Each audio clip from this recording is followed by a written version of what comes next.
Good morning, everyone. Stu Smith here, going live. How are you guys doing today? I hope you're doing well, because today is our live Q&A with CSS critique as part of the focus. And today we are going to do something that I call fix your kick, and kind of came up with a new coaching idea after doing a little workout with one of our guys that ran track, and he was doing this little leg kick. It's called an A step and a B step. If you're not familiar with that, Google it. You'll see it. In fact, I'll show it to you here in a second, um, because it was a really good way to practice scissor kicking, at least that front leg. In fact, I went ahead and um, pulled up a YouTube video called a B skip running drill. So you guys can see this guy, Matt Holton. Um, Check him out, because this is a good way to learn the scissor kick on dry land. And if you've ever run track before and you've done a lot of these B skip warm up drills, primarily if you look at it, it's a dynamic stretch, is all it is. You bring that knee up and you whip kick that leg out, and notice how they just come together. Boom, right there. And that's really what you want to do when you're doing a scissor kick, is bring that knee up, boom, whip that foot out, push water with the bottom of that foot, stop with that movement when it hits that other leg. And that other leg's going to be going backwards, basically doing just a front kick to down. So pretty much bending the knee and coming together. So think about it as the top leg of a scissor kick when you do this drill. But it's a good little warm-up drill. Gets the hip flexors going in there. Man, look at that. He goes into the working the skills now. But anyway, check that out. Try to use the B skip or B skip drill like this, just to kind of warm up for your scissor kicks. I think you'll find it quite useful, actually. And of course, there's another article that I'll probably have to update it with this new coaching tip. It's called CSS Help Fix Your Kick. It's over here on Stu Smith Fitness. Do you need help with your kick and glide? Most non-swimming athletes do. And here's what you got. So it just gives you some good little drills, like 25 yards with a kickboard, any side, 50 yards without the kickboard, CSS, 50 CSS, or 50 freestyle. That'll give you 100 yards, and now you're back where you left the kickboard. Do 25 with a kickboard again. So it's basically a 50-50 with a kickboard added every set. So you can kind of catch your breath a little bit, maybe with the 25-yard kickboard drill doing scissor kicks, and then do the 50-50 each set. So that's how we try to practice that scissor kick just a little bit more when we're doing the drills. So doing workout drills. So any advice on improving my running form? Cues that might help. What do you tell someone new to running? I'll be honest with you. First, I need to see them running, because I've seen people who are new to running that just naturally run beautifully. So they just pick it up, run it perfectly. Now, there's some people who have awkward arm swings, a little tight. Try to relax your hands. Don't make fists when you run. That just forces everything to get tight. You want to be kind of limp wristed when you run a little bit, not, just relax your hands. That's all you got to do. And then that will relax your forearms, that will relax your elbows. And next thing you know, you're got a nice, smooth arm swing.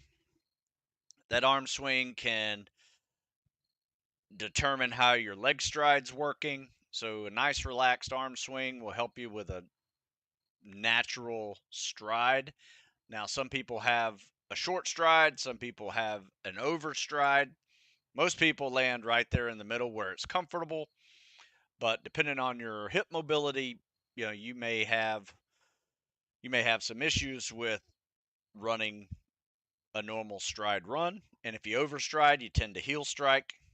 Um, you understride, you tend to do a high cadence on that, and sometimes that's not that helpful for running faster. So you got to find your natural stride and breathe. The biggest thing for me when I see people running is not so much how they're running, because everybody runs their way, as long as it doesn't hit some of those red flags like hard heel strikes, um, awkward arm swings, too tight in the arm swing, um, is breathing rhythm. So there's some many options for this as well. I typically tend to breathe in 2 to 3 strides. So left, right, left, inhale, left, right, exhale. Sometimes left, right, left. Sometimes it's 2 to 3 inhales, 2 to 3 exhales. Breathing in through the nose, out the mouth. I will say this, as I get a little more winded, if I'm running sprints, I'll take it in any way I can, both mouth and nose. But if you can keep coming in with your nose, out your mouth, you may find it settles your heart rate down a little bit better. So I would say those are the biggest cues for me when I'm watching people run. And then I time it. Is it effortless to run a 6-minute mile? Probably not going to mess with it. Right now, if he's really busting his ass and it looks awkward as hell and he's running an 8-minute mile, yeah, I'll probably have some things to say about how he's running, because it is the technique, and then the other part's conditioning. And if you're really new to running, you probably don't want to ramp up your volume too much too soon.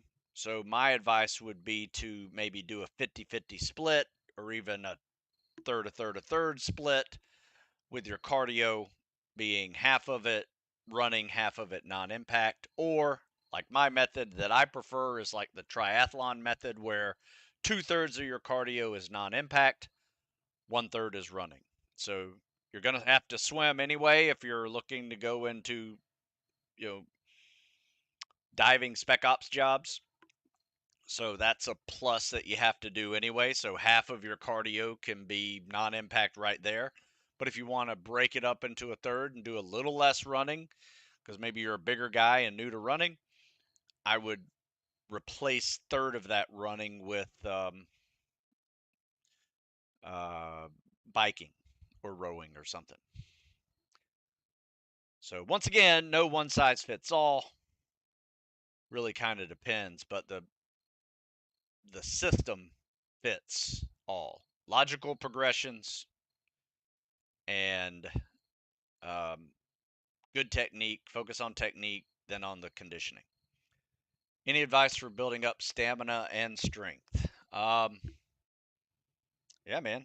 Get on a program. Do a program that actually introduces strength training while you're trying to crush your PST, which is stamina. You can do that. I mean, basically, if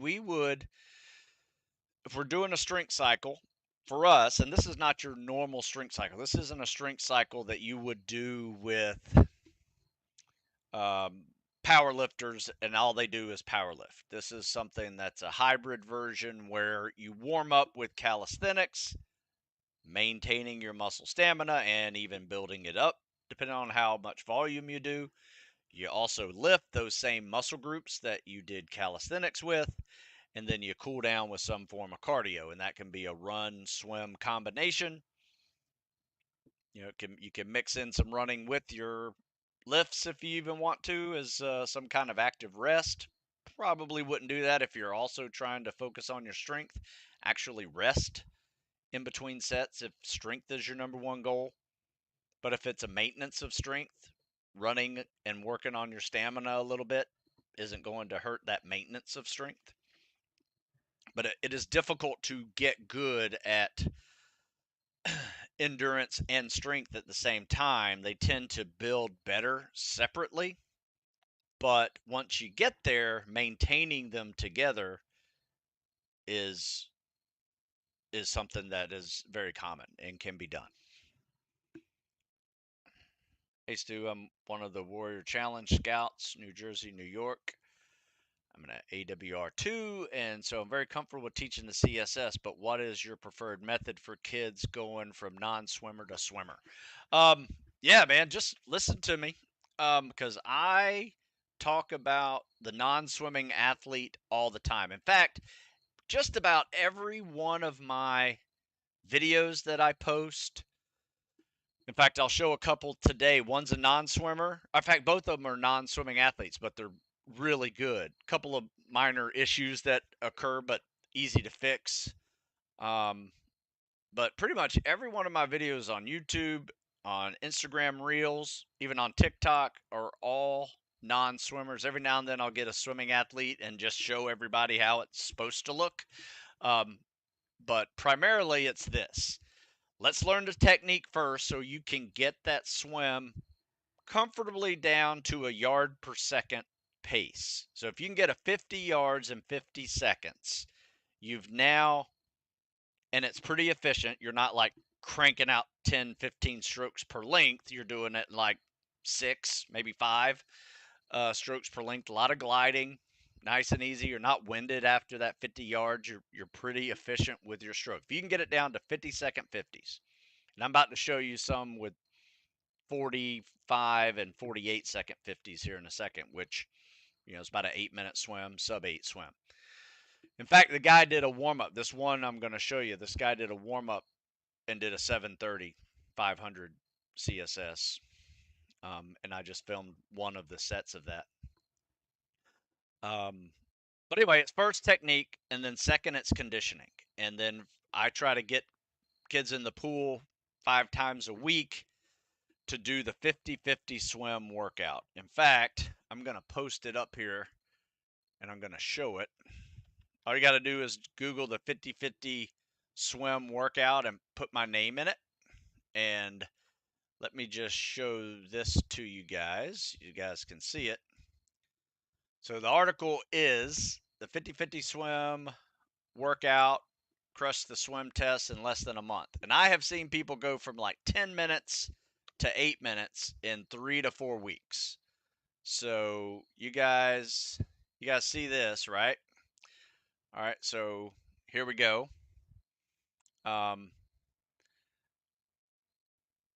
So it's just a 50-50 workout. And if you guys can see this part of it, try to make it a little bigger. This is the 50-50 swim workout. So you warm up with a 500 swim workout. Swim warm up. It can be CSS or free. Really doesn't matter.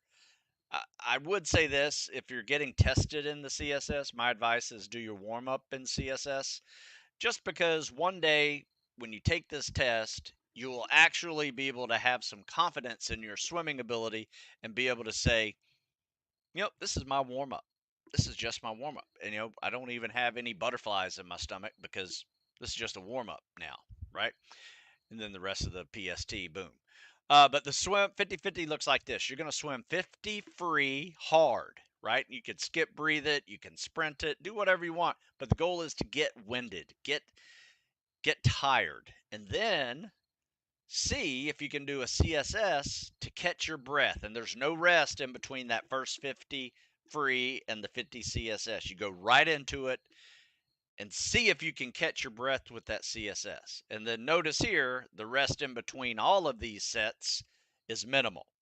So usually I try to get people down to 2 to 3 inhales, exhales, and they go again. Now, if you do the math on that, it's probably going to be about 15, 20 seconds. Big inhale, big exhale, big inhale. Do that 2 to 3 times, and that's all the rest you get. So that's what I would call minimum rest. 2 breaths, go. And then you cool down with a 10-minute tread, no hands. That's how I work non-swimming athletes. And let me tell you, it works really well. It works so well, I just posted this up and say, here's a free swimming workout that will get you in swimming shape faster than anything I've ever seen in 25 years of doing this. It's 50-50 workout. All right, let's see. If you want to, Petty Officer Ash, you can send a video to me, and I'm happy to critique it. I'll critique it with a voiceover, and you know, send it right back to you, or you can, direct, have your recruit send it to me. Happy to do that as well. I do that all the time. We get a lot of non-swimmers in the New York area, so we have our own program, but could always use some good tips. Yeah, understand. I'm just letting you know how I do it. There's always a way to do it, not the only way to do it.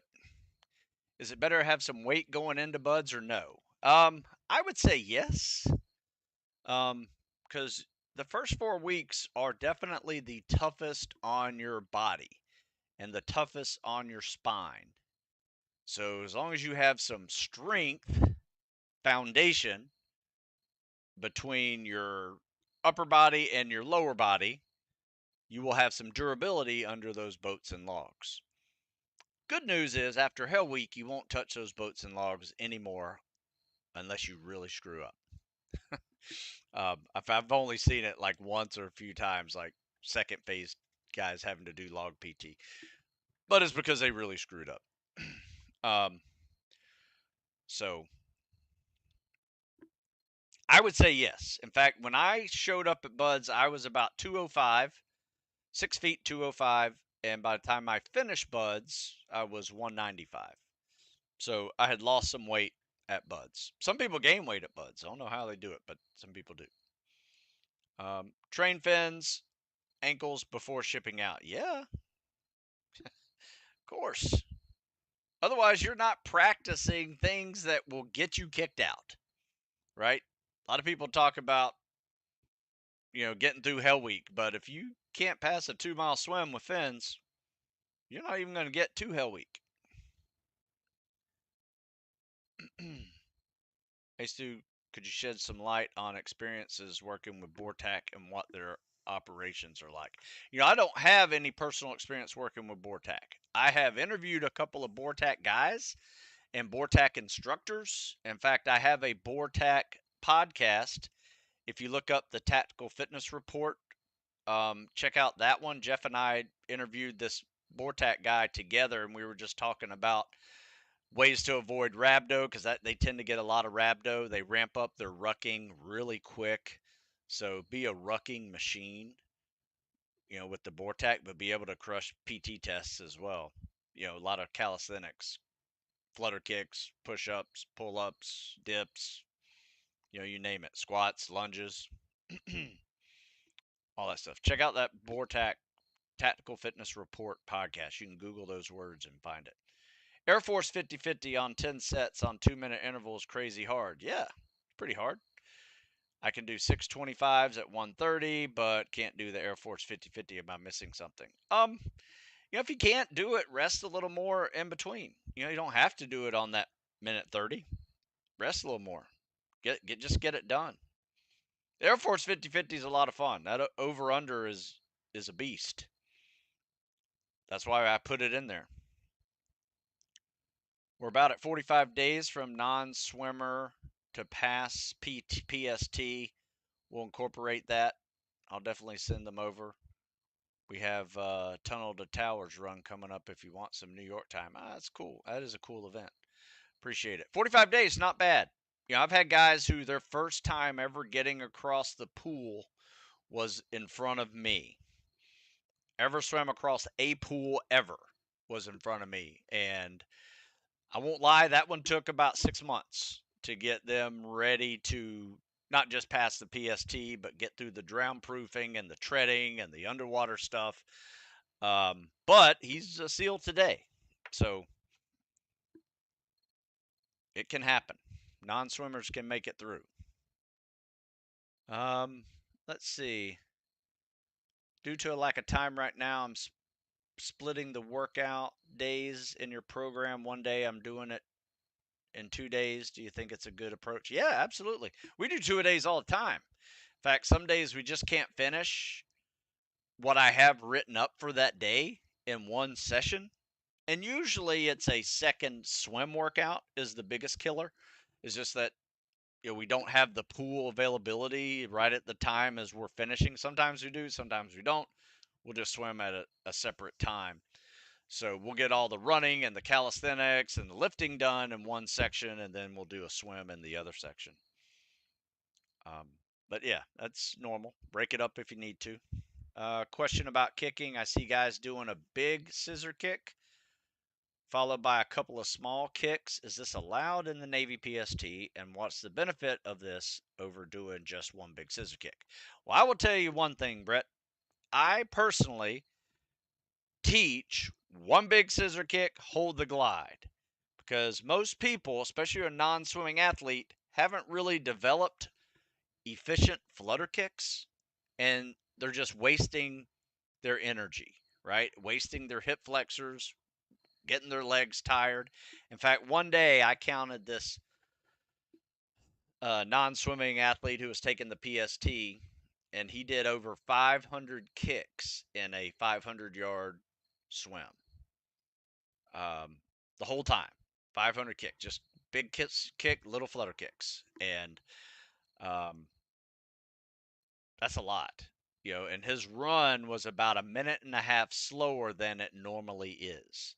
And his sit-ups were about 25 less because you think hip flexors, right? So that is pretty common when I see people constantly flutter kick. Yeah, they might get a little faster in the first 100 of the CSS, but typically they're not in shape to maintain that, and they just get slower the rest of it. So I never recommend extra flutter kicks unless you're swimming with fins, and then that's what you do. You just constantly flutter kick to get power through the water. And I think that's where most people get it confused. They think CSS with fins, you bunch of flutter kicks, you're going to do it the same way without fins, but you don't. You want to be efficient. One kick per stroke will get you through the Navy PST better than 5 kicks per stroke.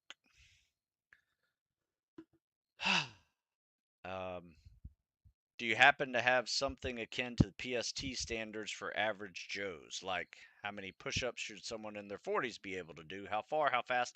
You know what? I haven't made that. I'll be honest with you. I could though, because I have a pretty good assessment tool. In fact, I'll put this in the comment section over here on Instagram. Check out this link. It's a good assessment tool, and this is for Spec Ops guys. Now, I will say I can still do most of these at 55. Not all of them. The run, nope. Nowhere near that running pace anymore. At least for these distances. Swim, I got. Calisthenics, I got. Weights, I got. Not too worried about all of those, but running is my new Achilles heel. It was my old Achilles heel too, but as I've aged and got 55-year-old hips, running is definitely the one thing that has started slowing down infinitely more than my strength and my muscle stamina. So I haven't really thought about it, like what's good for someone in their 40s, but I will. I'll try to come up with something. That sounds like a good article topic. How much success have you seen from people who go through BUDS a second time after not making it the first? Impressive results on the second time around. I mean, I will tell you why, personally, is someone who doesn't make it learns from that mistake, right? And they say, well, I should have trained this a little harder.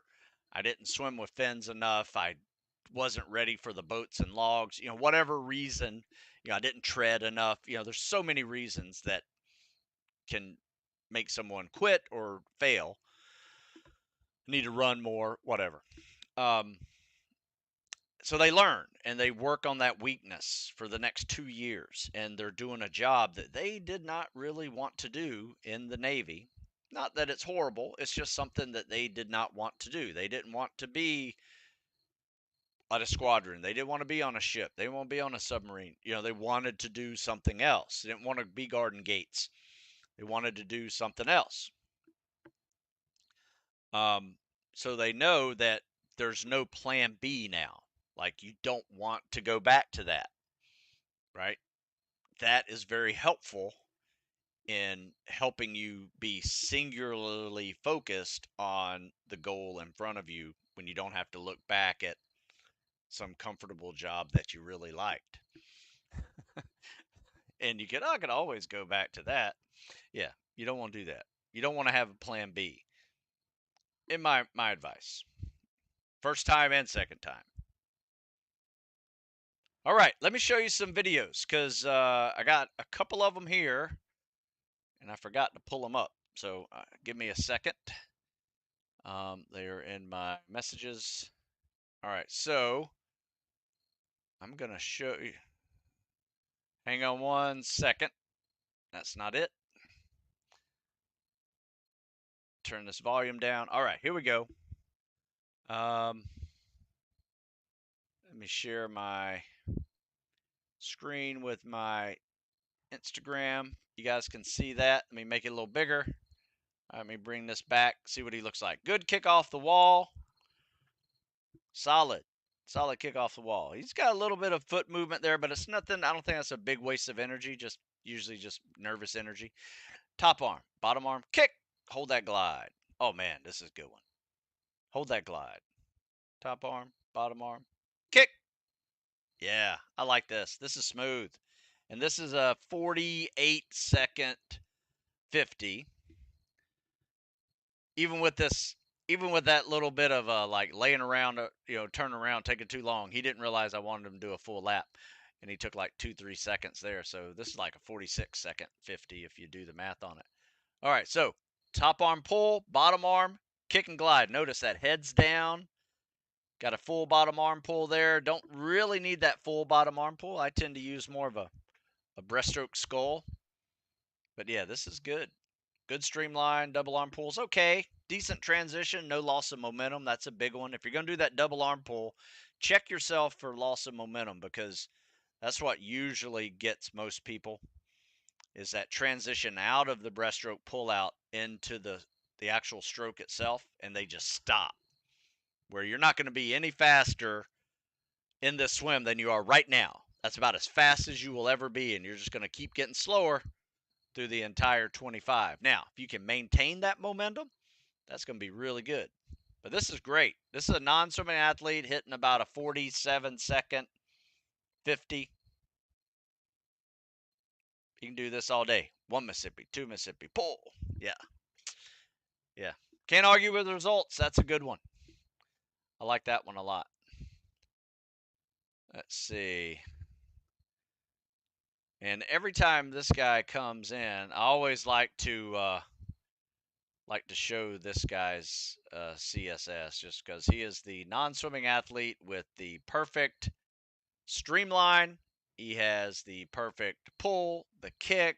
About the only thing he's really messing up is a high elbow recovery, which is real easy because that's how you fix it. Just drop that elbow. So let me show you this. I got a couple more questions to hit, but let me just show you this one, because this is just one of my favorite guys to watch. Non-swimming athlete, and remember, this is a set. I think this is his first lap of a 7:30 warm-up. He did a 7:30 swim warm-up. So kick off the wall. Notice that streamline. That's a perfect streamline. And this double arm pull, I mean, look at this double arm pull. Look how he gets that thing out there. Bam. Look at that. I mean, that is like grabbing all the water and pulling it behind you. He's not grabbing like he's doing a jumping jack, right? He is grabbing water out here. Bam. Pulling it right down. Hold that. And then look at that streamline there. He's got a streamline there. It's like everything's all tucked in. He's not all waving his arms out here like this. His legs aren't loose, flopping around. Everything's tight. I mean, he is like a torpedo right now in the water. And look at that. He's already at this yellow mark, heading come up for his first breath. And watch this transition out of this is even better. When you're down there, all there is to do is recover tight and get a big kick. Boom. Nice scissor kick, top arm, bottom arm, kick. 1 Mississippi, 2 Mississippi, pull. 1 Mississippi, 2 Mississippi, pull. Damn. I'm not even going to say anything. You just watch because this is just about as good as it gets. Good. Turnaround. Double arm pull. Transitions into the stroke. Boom. 1 stroke. Well, if you count that as 2 strokes. There's 3. 4. 5. And he did that in 42 seconds. So that is a 7-minute pace right there. Yeah. You guys just watch that over and over again because it doesn't get any better than that. It's up on my Reels and it's up on TikTok as well. In fact, you guys can, if you haven't seen the TikTok page, you can even go to it. Even if you don't have the TikTok app, you can just go to the tiktok.com @StuSmith50, my address, and this is what you'll see. You'll see just a bunch of CSS videos, me talking about Spec Ops swimming, and we got the Air Force lead arm, trail arm stroke over here with fins. If you don't know what the lead arm, trail arm stroke is, it's there. We got me swimming the CSS over here. In fact, if you guys haven't seen that everybody one, on TikTok, this is me doing it. Top arm, bottom arm, kick, hold the glide. And I think this is a 47-second, somewhere around there. I'm usually swimming about a 750, 8-minute swim right now. Nice and easy. Double arm pull, kick and recover, top arm, bottom arm, kick, hold that glide. There we go. Just easy day. Top arm, bottom arm, kick. Turn to breathe with the top arm, breathe with the bottom arm. Repeat. Pull, breathe, kick, glide. So anyway, that is the that's my TikTok page. Same address as my Instagram page, StuSmith50. And you can pick up a whole lot of stuff there. I got, looks like it's how many videos? It doesn't tell you, but I can't even scroll all the way down. It's well over 150 videos of me critiquing people's CSS. So check that out. All right, a couple more questions. Doing your PST workout for leg day on Tuesdays, you say 6 rounds of 20 squats and lunges and run 400 to 800 meters. Is that okay to add in additional leg workout later in the day? Yeah, if you're going to add in a second leg exercise, whether that's, more lunges or some weighted events, maybe some rucking, hill climbs, whatever, something that works the legs, do it that day, right? Do it on a leg day. Don't do it on the day after. When you just work legs one day and you're going to work legs again the next day, don't do that. Just whatever we're working on one day, if you want to do a secondary workout and get a little extra credit, go ahead. But be careful. These workouts aren't necessarily that aren't that easy, but if they're easy to you, by all means, add more sets, add more reps, add a second workout if you feel like you need to. That's how you personalize it. Some people have to personalize it on the other side of the spectrum, and maybe instead of doing 6 rounds of 20 squats and lunges, can only do 3 or 4. That's fine too. These things aren't personalized workout plans where, someone says, you are at this level, you can do 4 sets of this versus someone that's at 8 sets at the same exercise. So you have to personalize them for you. Otherwise, you could definitely get yourself hurt or not get in great shape. All right. What do you think sets apart officer candidates from the enlisted? Are they usually meeting higher standards just because they have been training selection for longer periods of time? Yes, and it is more competitive for officers to join in any spec ops program. It just is. They don't need officers. They need enlisted guys. So put it this way: this year they're probably going to bring in about 750 to 800 enlisted guys to go to buds, and they'll bring in maybe 75, 70, 75 officers to go to buds. So 1/10. So it is literally 10 times harder to be an officer. So you will find officers, one, are older than your typical enlisted guy. A lot of enlisted guys are teenagers, and in my opinion, don't even belong at spec ops training in the first place, especially if you're not even finished growing yet. That's a debate we can have. Now, we'll say this. Um, I've seen guys that are 18 years old that become the honor man too. So that is quite impressive. Maybe 19 years old, become the honor man. So they crushed it. So I get proven wrong every class, but that's just because 2 or 3 guys make it, whereas probably 75 teenagers didn't. So you tell me, where are you on that unicorn spectrum? Are you that good of an 18, 19-year-old kid to be able to handle that kind of uh, mature training? So anyway, that's the difference. Most enlisted guys are a little bit younger. Now, some of the enlisted guys are college grads that decided to enlist instead of go officer because it's so competitive to go officer. They decide to enlist, and then maybe later, after 5, 6 years, they decide to go officer. We've had many guys do that, and they loved it. They think of it as like on the job training, as an enlisted guy, and then go to OCS later on. It's another option. All right, let's see. Do we got any more comments over here? Can you make a video on how to do that frog pose with the leg lift in the back? I know how to do the frog pose, but I'm struggling. There's a lot of videos of that out there. I didn't make that up.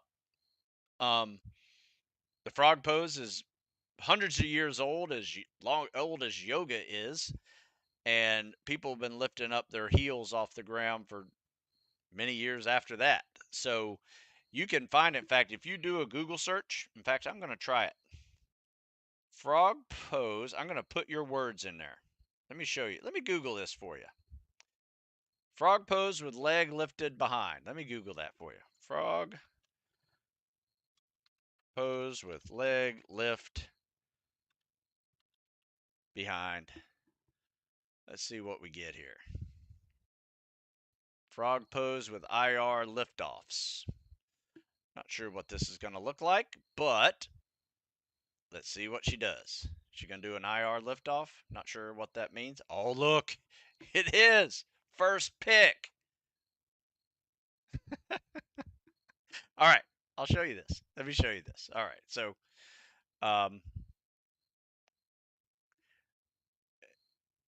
I didn't know it was called an IR liftoff, so now we do. So look at that. See this? See this lady is in a frog pose. Boom. Lift that ankle up. There you go. Can you guys see that?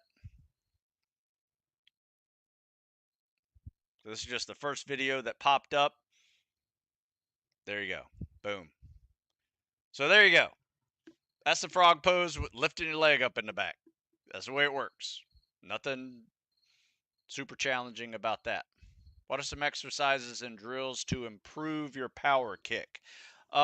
We actually started this show with that in mind. Working the kick with that B step. And then, obviously, there's squats, there's squat jumps, there's lunges, there's lunge jumps, there's running hills, there's running sand, there's stair stepping with a weight vest. all of those are going to work those muscles that give you a stronger kick, especially if that kick is a scissor kick. Would you recommend eating before or after training for SEAL training, or does it matter? It does matter. It matters to you personally. What may work for me may not be the right combo for you. So my advice is do your workouts, keep track of your workout performance, keep track of what you ate and drank before and during that performance. And then you might have a nice little recipe for optimal performance if you were crushing it that workout, felt great, hit some PRs, had juice in the tank at the end. All of those things are good little indicators that you fueled properly prior to that workout.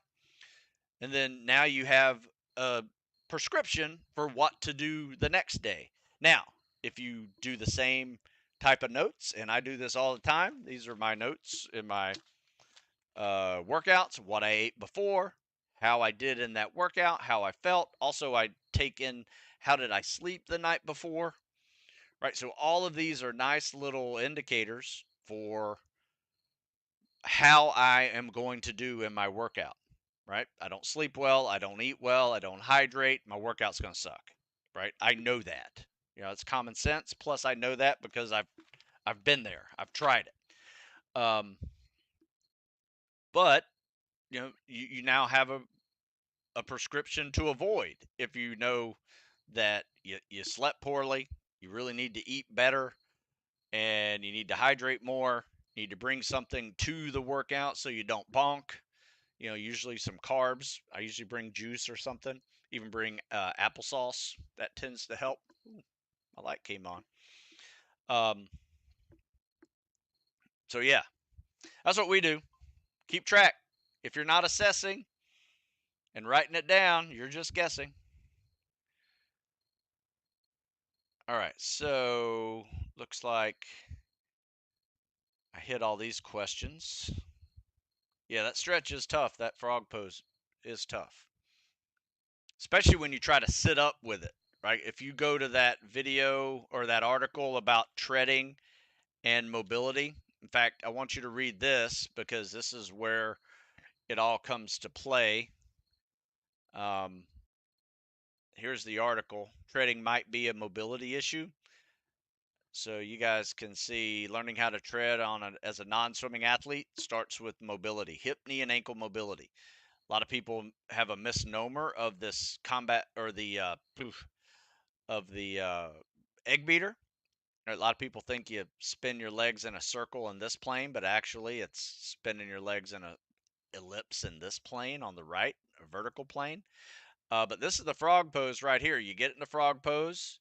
While you're in that frog pose, yeah, you can do some ankle lifts off of the out of that frog pose. You try to go 45-degree angle right here, and then you try to go vertical and drop those hips down. You don't have to drop your hips all the way down to the floor, but if you can get in this position right here, this is really kind of the upward range of motion of the egg beater or breaststroke kick, um, before you whip it and you take it down to straighten your legs. So the better you are with this range of motion, the more power you're going to produce with the breaststroke kick and the egg beater. So that frog pose is very important, especially these other two variations of it as you get more into a vertical position to simulate that egg beater position, treading position. So that's a good one. That's called treading might be a mobility issue. Google that. It's there. All right. Looks like we've hit all the questions. Might have missed one over here on Instagram. They come in quick sometimes. Um,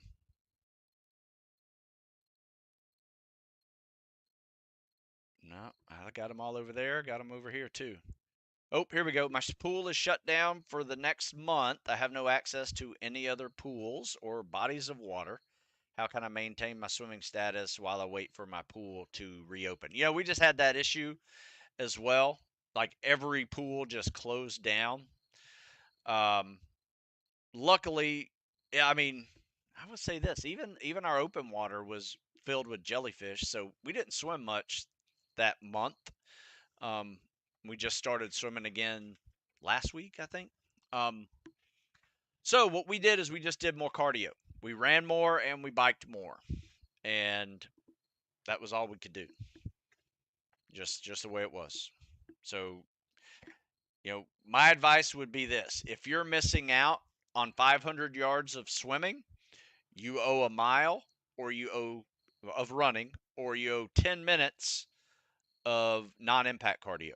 So biking, rowing, whatever. So for every 500 yards you're missing of a swim that day, make it up with 10 minutes of non-impact cardio or a mile of running. Now, if it's a leg day and you're doing swims with fins, you can replace that with a ruck. Same thing, for every 10 minutes of swimming with fins on, you owe 10 minutes of rucking. That's how we do it. So basically, every 500 yards of swimming, you do 10 minutes of rucking. It's probably a better one to do. Let's see. Yeah, they all close in September, it seems like. Like um, all the summer issues of pools and people go on vacation that last week of August into September before school starts. Then I don't know. That's just the way it is. Um, you period think of treadmill running question mark. That's a awkward question. What do I think of treadmill running? I don't do it unless there is ice or pollution in the air. So, for instance, last summer there were a lot of wildfires. Um, there were a lot of wildfires in Canada that came down and just everything was so smoky. And to be honest with you, I didn't feel like inhaling a bunch of smoke while I run, so I just ran inside on the treadmill.